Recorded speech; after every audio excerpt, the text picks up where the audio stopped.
Salut, je m'appelle Kate, je suis reporter image éthique et engagée en faveur du vivant, ainsi que directrice de la Fondation Marthe, mouvement pour les animaux et le respect de la terre.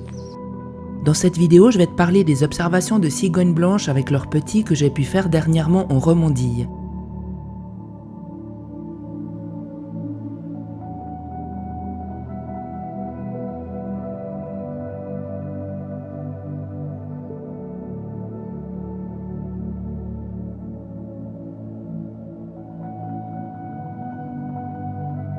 Ces magnifiques oiseaux qui peuvent vivre jusqu'à 30 ans sont en effet bien présents dans certaines parties de Suisse.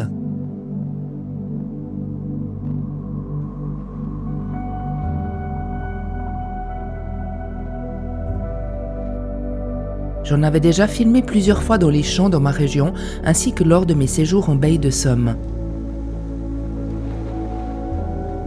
Là-bas, les cigognes se partagent les sites de nidification avec d'autres oiseaux comme des spatules, des aigrettes garzettes ou encore des hérons garde-bœufs, ce qui donne lieu à de nombreuses interactions et chamailleries entre espèces lors de la fabrication des nids.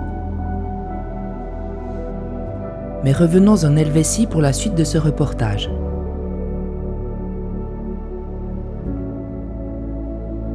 Le 26 avril, lorsque j'ai découvert ce nid construit sur une plateforme confectionnée à cet effet, les 4 oisillons étaient encore minuscules et je les apercevais à peine.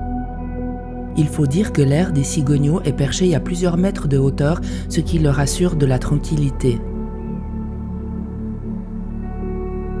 De temps en temps, je distinguais un bout de tête qui émergeait des branches, mais sinon ils dormaient la plupart du temps. Je fais une petite aparté pour les nouveaux sur ma chaîne qui ne me connaissent pas encore, afin de préciser que pour moi, respecter les animaux sauvages et leur quiétude, c'est la règle d'or. Ces images ont donc été réalisées sans aucun dérangement pour les oiseaux, grâce à un téléobjectif puissant qui m'a permis de les filmer de très loin. Cette année, le printemps était capricieux et quelques jours plus tard, le froid avait refait son apparition en Suisse. Les petits grelottaient avec la pluie et le vent qui fouettait leurs frêles petits corps. Il soufflait tellement à cette période que je n'ai pu filmer que les parents, tellement les oisillons étaient blottis au fond du nid. Alors là, je suis sur la route. Je vais retourner voir les petits cigogneaux que j'ai pas vus depuis presque 3 semaines. Les dernières fois où j'avais été, ils étaient vraiment encore minuscules. Ils dépassaient à peine la tête du nid, des branches. Puis il y a eu une vague de froid, donc là, ils étaient carrément calfeutrés au fond du nid. On voyait pas grand-chose. Je me suis dit, bon, ça sert à rien que je retourne trop vite. De toute façon, je vais rien pouvoir faire comme image. Et là, voilà, il y a 3 semaines qui sont passées environ. Donc je pense qu'ils ont dû bien grandir. Je sais pas s'il y en a toujours 4 dans le nid. On sait jamais, maladie, prédation. Voilà, ça va être la surprise dans un petit moment. J'ai laissé passer les jours et je suis revenu 3 semaines plus tard. Début juin, c'est devenu vraiment intéressant avec les cigogneaux qui commençaient à s'agiter dans le nid. Les parents passaient leur temps à aller chercher de la nourriture pour les petits. Pour cela, pas besoin d'aller très loin, le lac et les champs avoisinants offrent de la nourriture en suffisance. Celle-ci est composée principalement de petits mammifères tels que campagnols, taupes et mulots, mais également d'amphibiens, de reptiles et de poissons. Dommage que cette scène se soit passée en plein midi avec des effets de chaleur qui altèrent mon image. L'attitude de ce mâle m'a beaucoup fait réfléchir. On le voit se focaliser un long moment sur ses amas de racines, comme s'il s'agissait d'une proie intéressante. Arrivé au nid, il l'offre à sa famille, mais évidemment personne n'est intéressé. Ce n'est pas comestible et cela ne présente aucun intérêt pour la consolidation du nid. Tout au plus, sa précieuse trouvaille pourrait servir de litière, mais la femelle ne semble pas convaincue et se détourne de lui. Il refera malgré tout plusieurs tentatives, en vain. Ce qu'on attend de lui, c'est qu'il ramène de quoi manger.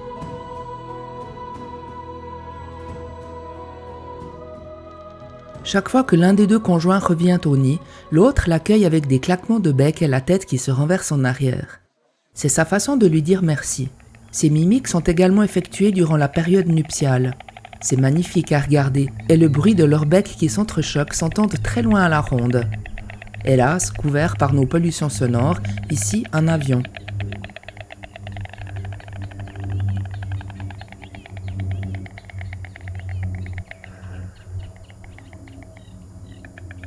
Si tu as regardé une de mes précédentes vidéos sur la vie des petits hérons au nid, tu peux constater que les cigogneaux sont bien plus calmes et respectueux entre eux avec leurs parents. Entre deux nourrissages, il y avait parfois plus de 60 minutes d'attente, durant lesquelles il ne se passait strictement rien. Les premiers jours, je restais malgré tout debout, prête à déclencher ma caméra pour le retour des adultes. Mais plusieurs heures à tenir debout sans bouger, cela a commencé à devenir pénible. Puis j'ai remarqué que les petits s'agitaient au nid quand ils détectaient le retour d'un parent. Du coup, j'ai pu m'asseoir par terre et me relever à temps pour enregistrer mes vidéos sans rien louper, grâce aux cigognos. Pour nourrir leurs oisillons, les cigognes régurgitent une sorte de pâté contenant des aliments prédigérés. Quand ils sont tout petits, ils ont droit à la béquille, c'est-à-dire que l'adulte dépose la bouillie directement dans leur bec.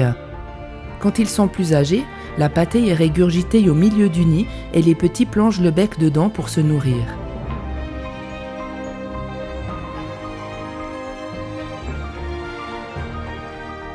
C'est le moment où il y a le plus d'activité sur la plateforme.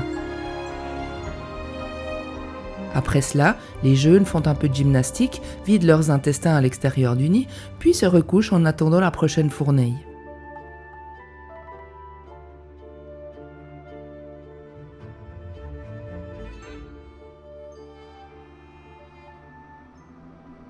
Grâce à ces perchoirs construits pour aider les cigognes à faire leur nid, ces derniers sont plus robustes et plus larges, ce qui permet aux cigognos de ne pas être trop à l'étroit comparé aux hérons. Mais à un certain âge, et avec la chaleur des premiers jours de l'été, ils ne tiennent plus en place et on assiste alors à des scènes magnifiques lorsque les jeunes commencent à battre des ailes ou à faire de la gymnastique.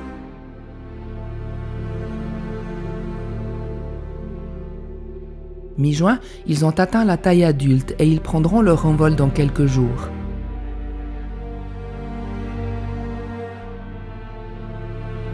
Les parents n'ont plus besoin de rester sur la plateforme pour veiller sur eux. C'est en couple qu'ils vont chercher du ravitaillement pour leurs jeunes toujours affamés.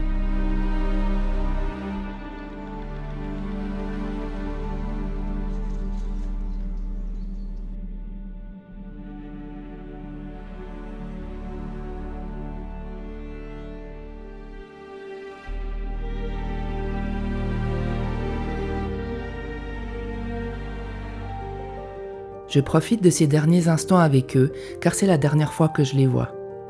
À la fin de l'été, ils migreront vers l'Afrique ou dans le sud de l'Espagne, où ils passeront l'hiver et ne reviendront qu'au début du printemps. Les hivers étant toujours plus cléments, nous pouvons néanmoins parfois observer des cigognes qui passent la saison froide ici. Je me réjouis déjà de les retrouver l'année prochaine, en espérant peut-être pouvoir filmer des accouplements. Merci d'avoir regardé cette vidéo, n'oublie pas de t'abonner à ma chaîne pour pouvoir suivre mes aventures en nature. Tu peux aussi également me rejoindre sur Patreon pour soutenir mon travail de reporter image et mes actions en faveur du vivant. Si tu t'abonnes à ma page, tu pourras bénéficier de contenus exclusifs comme des making-of de mes documentaires ou les coulisses de mon travail, mais aussi des super cadeaux et des bons de réduction. Sur ce, je te dis bye bye et à bientôt!